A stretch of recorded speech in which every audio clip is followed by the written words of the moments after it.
लेकिन मोहिनी थी कि उसे एक भी तोहफा न पसंद आता।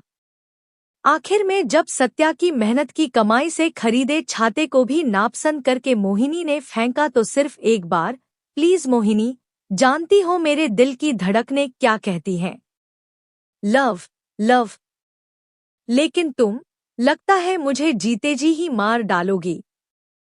मेरे साथ समुद्र किनारे चलते हुए या फिर म्यूजियम देखते समय एकांत के किसी कोने में तुम्हारा स्पर्श करते ही तुम सिहर कर धीमे से मेरा हाथ हटा देती हो। एक बार थिएटर में, सत्या प्लीज, मैंने ऐसी कौन सी अनहोनी बात कह दी? मैं तो केवल इतना चाहता हूँ कि तुम एक बार, सिर्फ एक बार, आई लव यू कह दो। अच्छा यह बताओ कि तुम मुझे प्यार करती हो या नहीं ही जानती। यह भी क्या जवाब हुआ भला?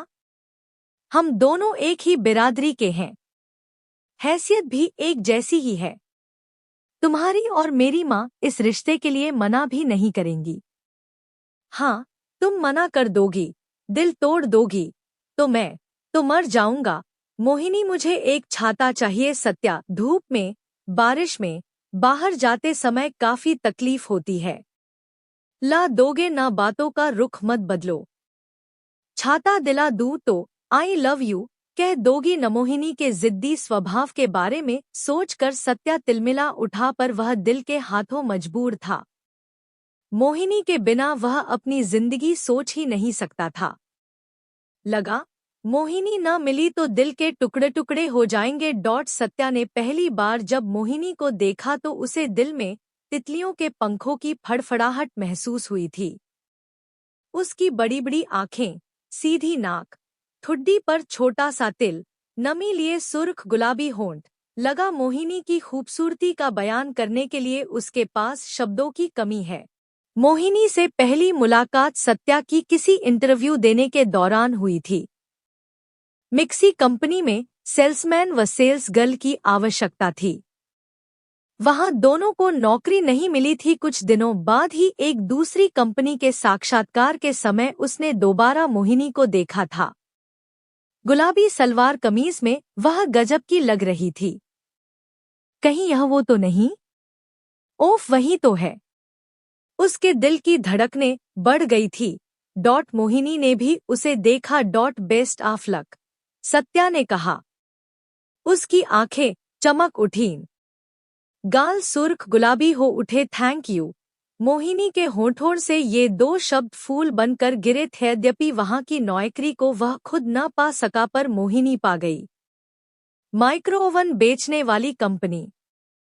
प्रदर्शनी में जाकर लोगों को ओवन की खूबियों से परिचित करवाकर उन्हें ओवन खरीदने के लिए प्रेरित करने का काम था। सत्या ने नौकरी मिलने की खुशी में मोहिनी को आइसक्रीम पार्टी दे डाली। मुलाकातों का सिलसिला बढ़ता गया। छुट्टी के दिन व काम पूरा करने के बाद मोहिनी की शाम सत्या के साथ गुजरती। सत्या का हंसमुख चेहरा, मजाकिया बातें, दिल खोलकर हंसने का अंदाज मोहिनी को भा गया था। वह उससे सट कर चलती, उसकी बातों में रस लेती। एक बार सिनेमा हॉल में पर्दे पर रोमांस दृश्य देख विचलित होकर अंधेरे में सत्या ने झट मोहिनी का चेहरा अपने हाथों में लेकर उसके होठों पर अपने जलते तड़पते होंठ रख दिए थे। यह प्यार नहीं तो और क्या है? हाँ, यही प्यार है, सत्या के दिल ने कहा। तो फिर आई लव यू कहने में क्या हर्ज है? पिछली बार मोहिनी के जन्मदिन पर सत्या चाहता था कि वह अपने प्यार का इजहार करे। जन्मदिन पर मोहिनी ने उससे सूट मांगा। 500 रुपए का एक सूट उसने 10 दुकानों पर देखने के बाद पसंद किया था, पर खरीदने के लिए उसके पास रुपए नहीं थे, क्योंकि प्रथम श्रेणी में स्नातक होने के बाद भी वह बेरोजगार था। घर के बड़े ट्रंक में एक पान डब्बी पड़ी थी, पिताजी की चांदी की, पुरानी, भीतर रहकर काली पड़ गई थी। माँ को भनक तक लगे बिना सत्या ने चालाकी से उसे बेच दिया और मोहिनी के लिए सूट खरीदा। आसमानी रंग के शिफॉन कपड़े पर कढ़ाई की गई थी। सुंदर बेलबूटे के साथ आगे की तरफ पंख फैलाया मोर। सत्या को भरोसा था कि इस उपहार को देखकर मोर की तरह मोहिनी का मन मयूर भी नाच उठेगा। उससे लिपटकर वह थैंक यू कहेगी और आई लव यू कह देगी। इन शब्दों को सुनने के लिए उसके कान कितने बेकरार थे, पर उसके उपहार को देखकर मोहिनी के चेहरे पर कड़वाहट व झुंझलाहट के भाव उभरे थे। यह क्या सत्या, इतना घटिया कपड़ा, और देखो तो कितना पतला है, नाखून लगते ही फट जाएगा। यह देखो, कहते हुए उसने अपने नाखून उसमें गड़ाए और जोर देकर खींचा तो कपड़ा फट गया। सत्या को लगा था यह कपड़ा नहीं, उसके पिताजी की पान डब्बी व माँ के सेंटिमेंट दोनों तार तार हो गए हैं। कितने का है? मोहिनी ने पूछा। तुम्हें इससे क्या, रुपए कहाँ से मिले, बैंक से निकाले? सत्या ने सफाई से झूठ बोल दिया। और इस बार छाता उसने मोल भाव किया। अपने आप खुलने व बंद होने वाला छाता 200 रुपए का था। दोस्तों से रुपए मिले नहीं। घर में जो कुछ ढंग की चीज नजर आई, माँ की आंखें बचाकर उसे बेचकर सिनेमा, ड्रामा, होटल के खर्चे में वह पहले से पैसे फूंक चुका था। काश एक नौकरी मिल गई होती, इस समय वह कितना खुश होता। मोहिनी के मांगने के पहले उसकी आवश्यकताओं की वस्तुओं का अंबार लगा देता। चमचमाते जूते पर धूल न जमे, कपड़ों की क्रीज न बिगड़े, एक अदद सी नौकरी, बस उसे और क्या चाहिए। पर वह तो मिल नहीं रही थी। नौकरी तो दूर की बात, अब उसकी प्रेमिका, उसकी जिंदगी मोहिनी एक छाता मांग रही है। क्या करे? अचानक उसे रविंद्र का ध्यान आया, जो बचपन में उसका सहपाठी था। बड़ा होने पर वह अपने पिता के साथ उनके प्रेस में काम करने लगा। बाद में पिता के सहयोग से उसने प्रिंटिंग इंक बनाने की फैक्ट्री लगा ली थी। बस दिन रात उसी फैक्ट्री में कोल्हों के बैल की तरह लगा रहता था। एक दोस्त से पैसा मांगना सत्या को बुरा तो लग रहा था, पर क्या करे, दिल के हाथों मजबूर जो था। उधार पैसे मांग रहे हो, पर कैसे चुकाओगे? एक काम करो, ग्राइंडिंग मशीन के लिए आजकल मेरे पास कारीगर नहीं है, 10 दिन काम कर लो, 200 रुपए मिलेंगे, साथ ही कुछ सीख भी लोगे। इंक बनाने के कारखाने में ग्राइंडिंग मशीन पर काम करने की बात सोचकर ही सत्या को घिन आने लगी थी। पर क्या करे, 200 रुपए तो चाहिए किसी भी हाल में, और कोई चारा भी तो नहीं। 10 दिन के लिए वह जी जान से जुट गया। मशीनों की गड़गड़ाहट, पसीने से तरबतर मैले कुचैले कपड़े, थका देने वाली मेहनत, उसने सब कुछ बर्दाश्त किया। 10वें दिन उसने छाता खरीदा। मोल भाव करके उसने 150 रुपए में ही उसे खरीद लिया। 50 रुपए बचे हैं, मोहिनी को ट्रीट भी दूंगा, उसकी मनपसंद आइसक्रीम, उसने सोचा। तालाब के किनारे बना रेस्तरां, खुले में बैठे थे मोहिनी और सत्या। वह अपलक अपने प्यार को देख रहा था। हवा के झोंके मोहिनी की लटों को उलझा देते और वह उंगलियों से उन्हें संवार लेती। मोहिनी के चेहरे की खुशी, उसकी सुंदरता का जादू, वातावरण की मादकता को बढ़ाए जा रही थी। सत्या का मन उसे भींचकर अपनी अतृप्त इच्छाओं को तृप्त कर लेने का था, किंतु बरबस उसने अपनी कामनाओं को काबू में कर रखा था।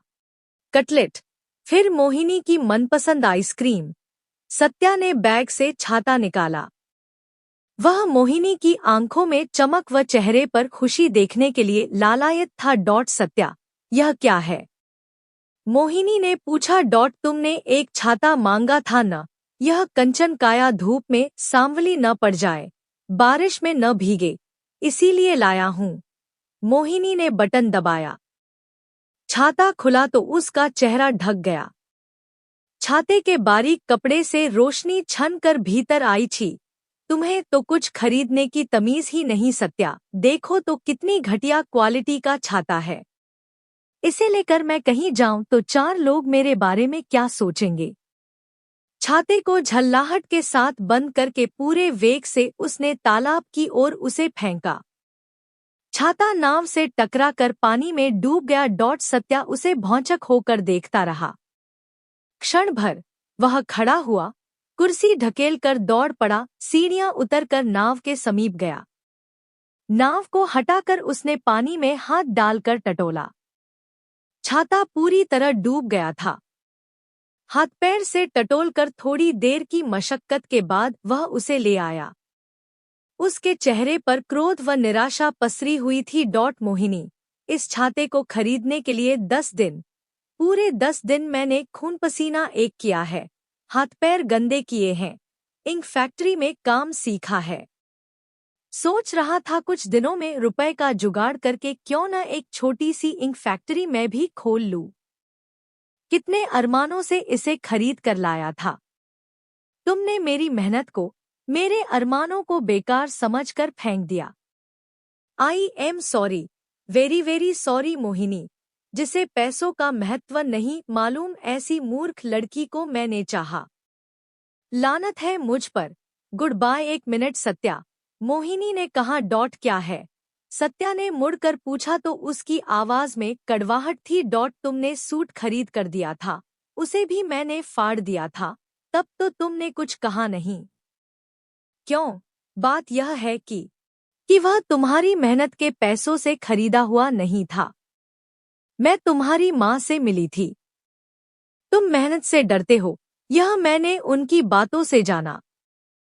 500 रुपए के सूट को मैंने फाड़ा तब तो तुमने कुछ नहीं कहा और अब इस छाते के लिए कीचड़ में भी उतर गए। जानते हो क्यों?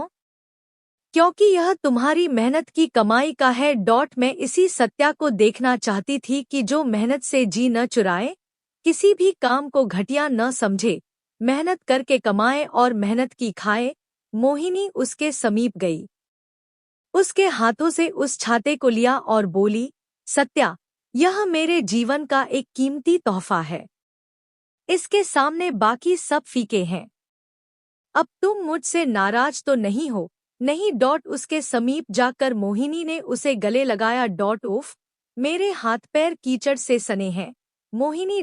कोई बात नहीं, एक चुंबन दोगे क्या? I love you Satya. Satya के दिल में तितलियों के पंखों की फड़फड़ाहट का एहसास उसी तरह से हो रहा था जैसे उसने पहली बार मोहिनी को देखने पर अपने दिल में महसूस किया था।